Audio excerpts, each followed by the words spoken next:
Bismillah, Assalamualaikum warahmatullahi wabarakatuh. Waalaikumsalam warahmatullahi wabarakatuh. Alhamdulillah wa syukurillah wa la haula wa la quwata illa billah, asyhadu an la ilaha illallah wa asyhadu anna Muhammadan abduhu wa rasuluh. Allahumma sholli wa sallim wa barik ala Muhammad wa ala alihi wa sahbihi asma'in. Raditu billahi rabba wa bil islami dina wa bi Muhammad nabiyya wa rasulah. Rabbi zidni ilma wa rizukni fahma. Alhamdulillah, puji dan syukur kita panjatkan kepada Allah Subhanahu wa taala atas berkat rahmat dan karunia-Nya. Kita ketemu lagi di mata kuliah bahasa jurnalistik. Apa kabar semua teman-teman? Alhamdulillah. Sehat? Subi sehat? Oke.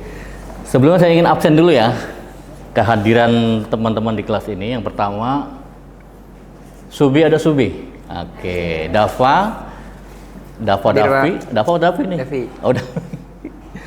Said. Ini Wati. Oke, hadir semua. Alhamdulillah. Kita mau bincang-bincang soal bahasa jurnalistik. Ada yang tahu nggak apa itu bahasa jurnalistik? Dengar-dengar gitu, pernah dengar nggak? Oke. Bahasa jurnalistik itu kalau kita lihat dalam definisinya, definisinya itu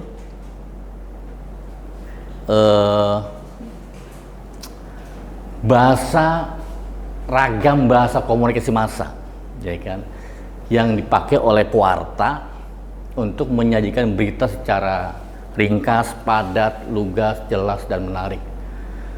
Kenapa kemudian dibutuhkan bahasa jurnalistik?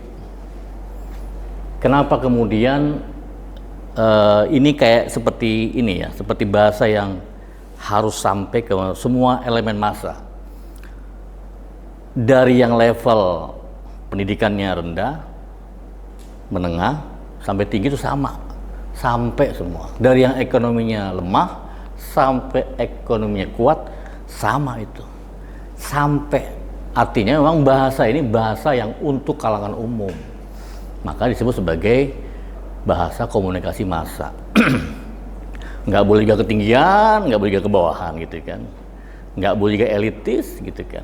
Artinya dia harus menjadi konsumsi bahasa orang kebanyakan, konsumsi massa gitu kan. Nah, sejarahnya bahasa jurnalistik itu berakar dari kebutuhan manusia, ya kan? Siapa sih kita manusia yang nggak butuh informasi? Coba, Subi butuh informasi nggak? Butuh. Informasi apa? Apa aja lah ya. Apa aja, ya. Saya juga kan, pasti. Orang tiap hari juga scrolling terus, itu kan artinya saya butuh informasi. Bahkan scrolling waktu lebih banyak ketimbang tidurnya mungkin, sehingga disebut sebagai orang yang manusia yang butuh informasi, atau juga saya butuh menyampaikan informasi pada orang lain, ya kan, ngomong ke Subi, ngomong ke yang lain gitu kan. Makanya itu kemudian sebagai kebutuhan manusia. Bayangin ya kalau manusia itu nggak butuh informasi, nggak menginformasikan dan tidak mendapat informasi, kebayang kan? Begitu sepinya dunia, sehingga kita butuh bahasa yang menjadi kebutuhan manusia. Dia lebih cepat, dia ringkas, dia jelas. Adalah bahasa pers atau bahasa surat kabar yang padat, singkat, sederhana, lancar, jelas, dan lugas, serta menarik. Kenapa? Karena dia menjadi konsumsi bahasa umum, bahasa massa, bahasa khalayak, bahasa khalayak.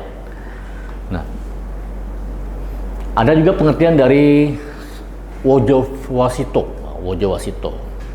Dia bilang bahwa bahasa jurnalistik yang baik harus sesuai dengan norma tata bahasa. Selain dia layak dan khalayak ya, dia punya tata bahasa yang jelas gitu kan. Susunan kalimatnya jelas, kemudian pilihan katanya tepat. Nggak juga sembarangan, nggak juga urakan, nggak juga semaunya gitu. Dia harus terstruktur sesuai kalimat yang benar dan pilihan kata yang tepat. Dan bahasa jurnalistik tergolong sebagai bahasa ragam bahasa baku, bukan non baku. Karena dia bahasa formal, bahasa formal yang dia juga ada diterima di kalangan masyarakat, gitu kan. Bahasa terdidik lah, gitu kan. Bahasa formal, bahasa baku yang dia punya karakter. Nanti kita bicara tentang karakternya. Termasuk juga bahasa jurnalistik itu adalah bahasa yang digunakan oleh para pewarta atau para jurnalis, wartawan, gitu kan, yang dia sampaikan melalui informasi, dan dia punya ciri khas dalam penyampaiannya. Dia punya sisi sisi yang lebih ada dalam misalnya tulisan tentang features-nya, gitu kan, cerita. Tidak hanya menginformasikan, tapi juga bagaimana mengemas informasi dalam bentuk cerita. Nah, ini yang mungkin berbeda dengan bahasa yang lain, gitu ya. Bahasa jurnalistik itu hadir, gitu kan. Yang pertama, dia memastikan bahwa informasi cepat. Hari ini ada kejadian, kalau sekarang kan hari kejadian, detik ini sampai. Dulu kan enggak, dulu kan butuh ke lapangan, butuh segala macam. Kalau hari ini, informasi itu hari ini jadi sampai, karena saking cepatnya teknologi. Nah, bagaimana kemudian pesan yang disampaikan oleh seorang pewarta untuk sampai kepada publik, dan publik dia tidak tanya-tanya, tidak bias informasi, gitu ya, sehingga kemudian dikemas dalam bahasa jurnalistik. Ada informasi cepat, terus faktanya juga jelas, fakta objektif dan akurat. Bahasa jurnalistik nggak boleh bahasa yang bersayap juga, atau bahasa yang ambigu, bahasa yang bias pengertian, bias makna, karena dia dibutuhkan untuk orang mengerti, paham.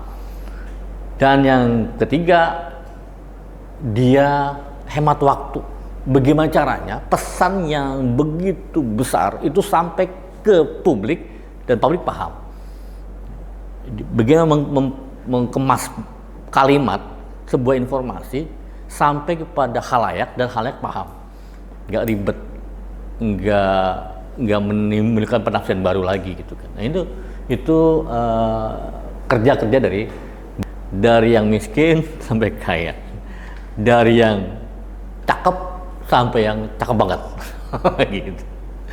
Nah, ini bahasa jurnalistik, karakternya adalah mubazir, menghindari kata mubazir, populis, mudah dipahami oleh semua kalangan. Yang ketiga, dia senantiasa sesuai dengan kaidah dan tata bahasa. Nah, di mana sih akar bahasa jurnalistik itu?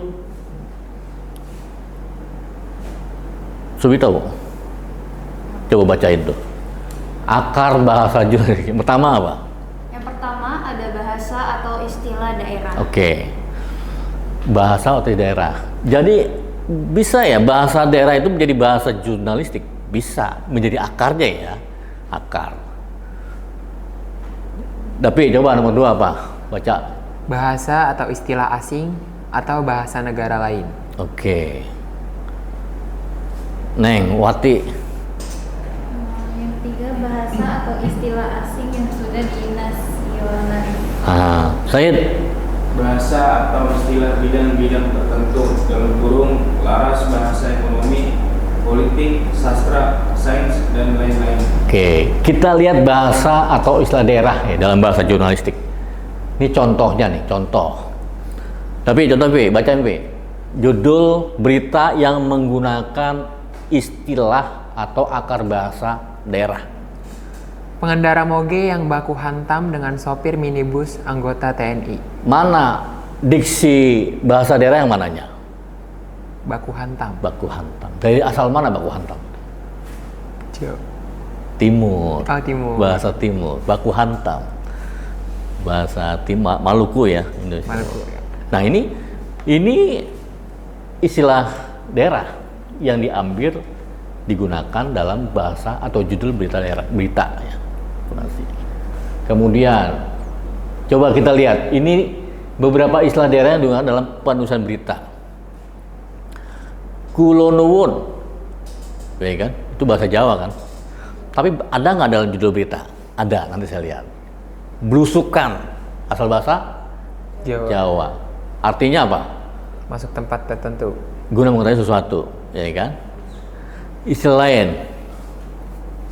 Yang ketiga, Said, apa ya? Balelo. Asal bahasanya apa? Dari mana? Jawa. Artinya apa maknanya? Sikap membangkang. Nah. Sama hati. Atau Ada nggak kira-kira di judul berita Balelo? Kita lihat nanti ya. Tapi, Subi, apa Bu?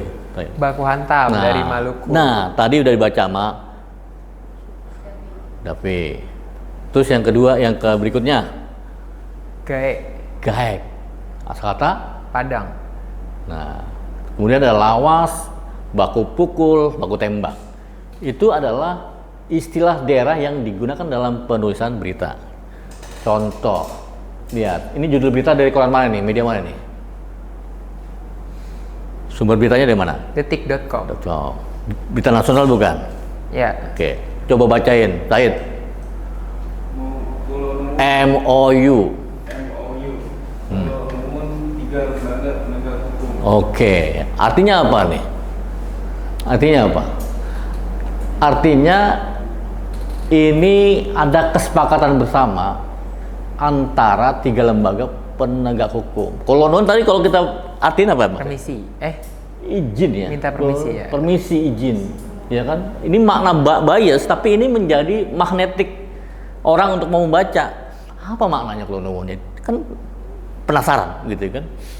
Tapi isinya maksudnya adalah ada penandatanganan MOU antara 3 lembaga negara penegak hukum, polisi, KPK, apalagi itu loh, Kejaksaan Agung. Nah, itu bahasa yang diambil diserap dari bahasa daerah. Kemudian coba Neng bacain. Cerita Putri Tanjung staf sus Jokowi ikut berusukan ke Sulu. Nah, apa belusukan itu? Jokowi belusukan, ya kan?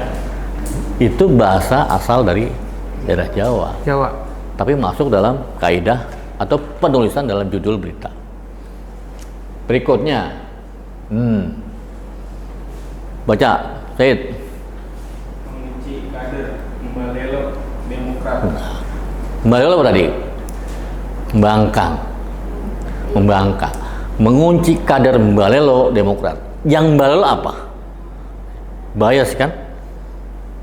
Balelo itu sifat perilaku ya, bukan nama orang. Satu lagi, Dapi. Twitter hapus ribuan akun agen propaganda pemerintah. Nah, Twitter hapus ribuan akun agen propaganda.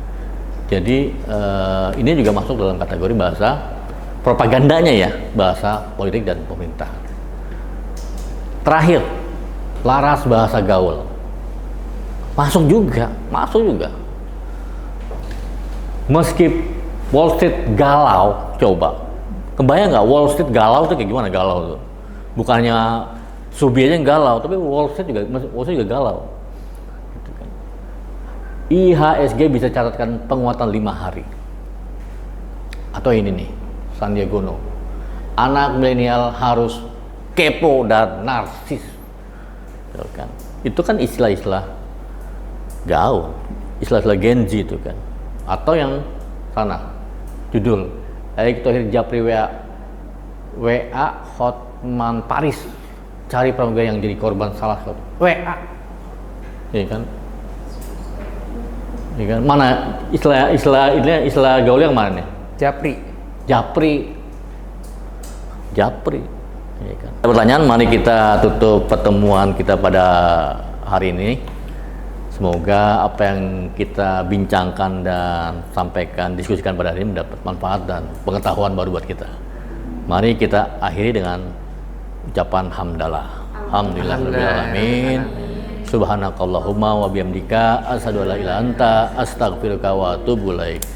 Billahi taufiq wa hidayah. Wassalamualaikum warahmatullahi wabarakatuh. Waalaikumsalam warahmatullahi wabarakatuh.